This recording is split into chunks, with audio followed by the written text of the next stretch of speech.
Shazad Sheikh Motoring Middle East, and I have for you the new Mini. This is the even bigger new Mini. This is the 5-door. Count the doors. Look at that. How have they done this? They've added 72 millimeters to the wheelbase and 162 millimeters to the overall length of this car. This is basically for Mini owners that now are sprouting kids, having a family, so they need a little bit more space in the boot as well, and the boot has gone up by 67 liters. Have a look at that. There's my camera bag and tripod, fits quite nicely in there.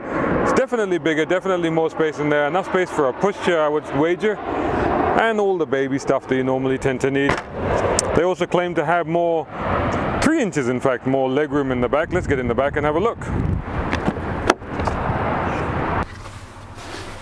Whoa, okay, yeah, I mean, definitely a little bit more room than the old Mini. I certainly couldn't sit in the back of that, but still a little bit tight for me, but then I am 6 foot tall, and admittedly I've got this front seat set for me as well.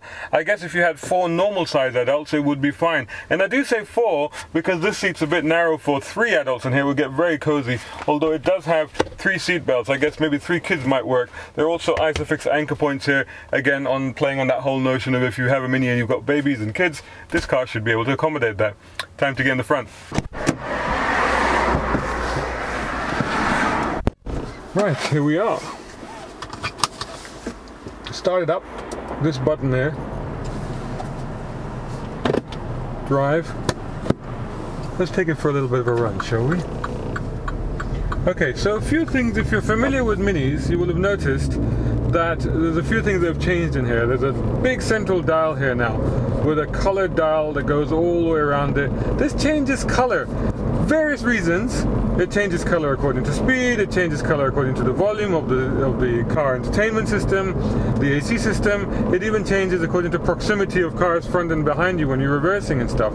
There's a few changes if you're a Mini owner. The window switches are no longer here, and these toggle switches where they used to be, they're now actually on the doors like most normal cars. They've also moved the volume control button that used to be down here is now up here. In front of you you have a pretty funky looking little central pod with the instrument panels on it, but I also got a heads-up display over there which tells me, you know, the speed and speed limit, in fact, that I'm on the road that I'm driving on. A lot of controls here. You have your paddle shifts here. The paddle shifts are connected to a 6-speed automatic gearbox. Just to fill you in, this is the Cooper S, and it has a 2-liter engine which puts out 192 brake horsepower. That will get it to 100 kilometers an hour from rest in 6.9 seconds, and you'll get up to 232 kilometers an hour in this car. It's very nice, it's very premium, very high quality. They've done a lot of work on this central thing here. This circle now is even bigger than it used to be, but they fitted a massive screen in there with this very good satellite navigation system, plus all the infotainment systems in there, plus you can connect it and do all kinds of stuff with it. There's even a fun meter which tells you how much fun you're supposedly having, which, you know, actually is quite a bit, because like all Minis, it's got a nice little you see the sports button is down. This big knob over here is now you toggle it to the left and you're into sports mode, and lift off and you get a little bit of a burble that's coming off that exhaust. Feels great, feels perky, feels lively, and you know, just like all Minis, very responsive, very eager, chuck it around, a lot of confidence. I have to say, I do detect a little bit more understeer in this car. I think maybe because it's just a little bit bigger than the regular Minis, but I think that has maybe just very slightly taken away from the sharpness and the bite that is more typically what you find in a Mini. But other than that, it is still a great car to drive. Over here you got cup holders, AC climate control, toggle switches.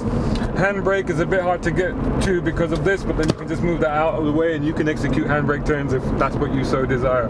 You've got your BMW style control down here and a little patch on top, and this again is a touch sensitive thing which you're now getting in most BMWs, where you could type the name of the destination you're going or the person that you want to call. So very well equipped. This is what you would call a luxury small hatchback.